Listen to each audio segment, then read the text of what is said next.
Trey, can you hear us? Yes, sir, I can. Perfect.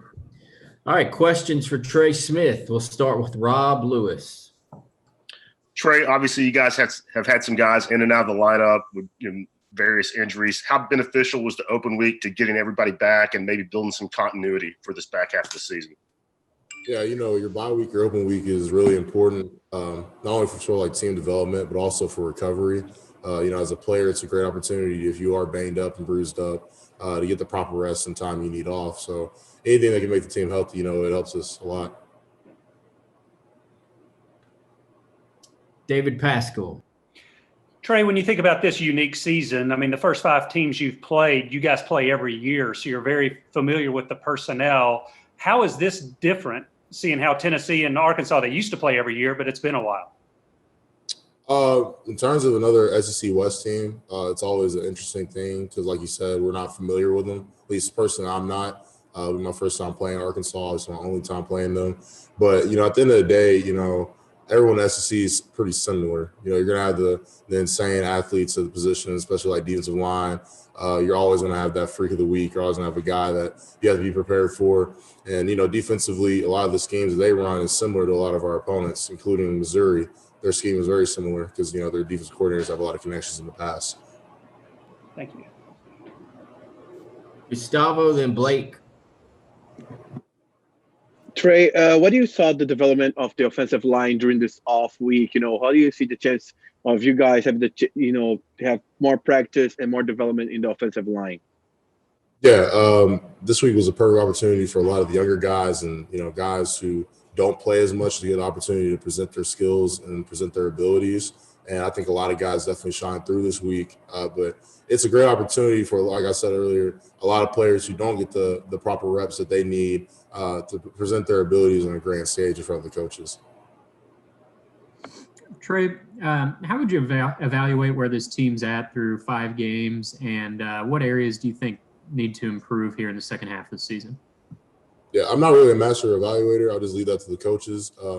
Obviously, it's not where we want to be, but in terms of progression, we just have to keep fighting, keep chopping. End of the day, like the Maxim says, put on more steam. We just got to keep going. Regardless of what's happening, we're going to fight every opponent like it's our last. Brent Hubbs, then Luis Fernandez.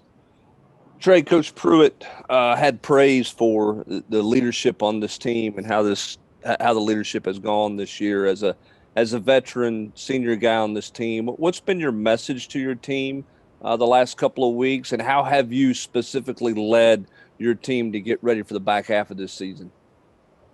I just think it's more of a commitment thing. Just seeing where a lot of guys are mentally, especially after a loss or something like that.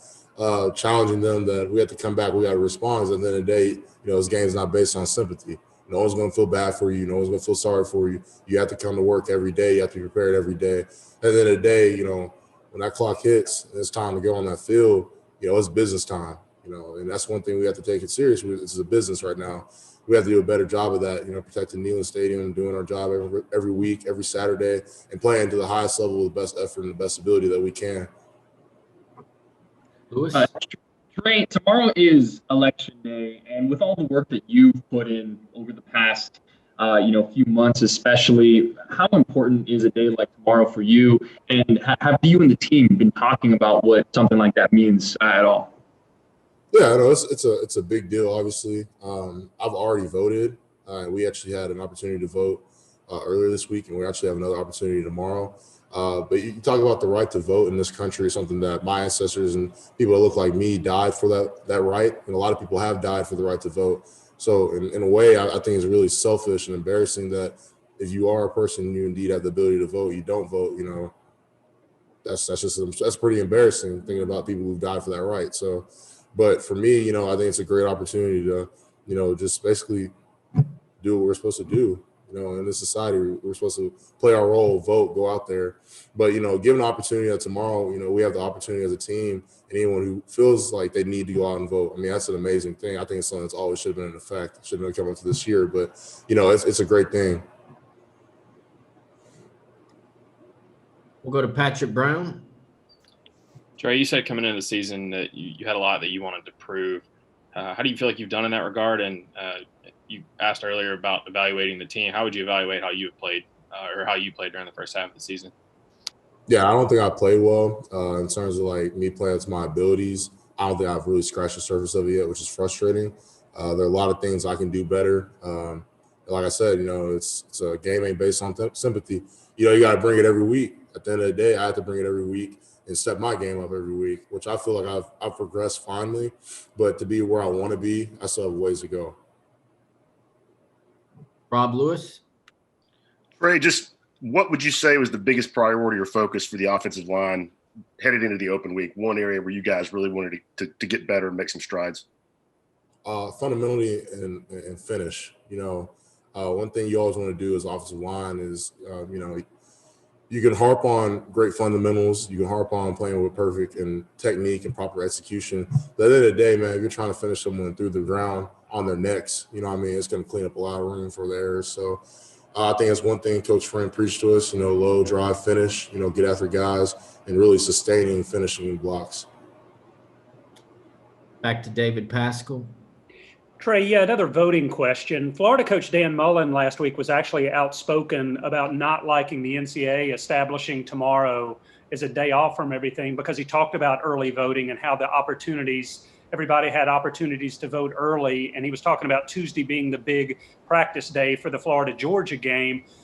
Jeremy talked a little while ago about it didn't really affect y'all because y'all had the open date and y'all could come in and get going Sunday. But what do you think about that? Do you think the NCAA should have mandated the date, or do you think if this had been a normal week for you, would you be upset that you didn't have that Tuesday to practice? I have a lot of respect for Coach Mullins. Everyone's entitled to their own opinions, so I'm really not going to comment on that. I understand he's a football coach at a major SEC Division I college that has one of the biggest games of the season coming up. So I understand where he's upset with that. But is what it is at a certain point and degree. We're talking about people's rights just to go out and vote. It's a good thing that was instituted so that, every program can follow that. But once again, I respect his decision, totally, entitled to his own opinion on that subject matter as well. He's a head coach, I'm a player. What can I say? Thanks, Trey. Back to Brent Hubbs. Trey, you mentioned to Patrick Brown that you had not specifically played the way that you wanted to play, and kind of a slow start a bit the first 5 games. What do you attribute that to? Is that because the preseason was so unusual? Is that COVID? What do you think has been a bit of the slow start for your expectations through the first half of the season? I always have an adjusted schedule for practice anyways, but given COVID and all the stuff we had to deal with, it has been hard, not only on me but the whole team. For me, there's a certain standard that I want to play at. There's a certain way I want to play. There's a certain amount of times I want to get pancake blocks, finish someone through the block, be the most violent guy on the field. And to me, when I don't meet that standard, I'm not playing well. Now, not necessarily my grade from the games are bad or they're coming up bad, like I'm playing bad. No, not by any means. It's just my standard for myself. I'm not meeting the expectation.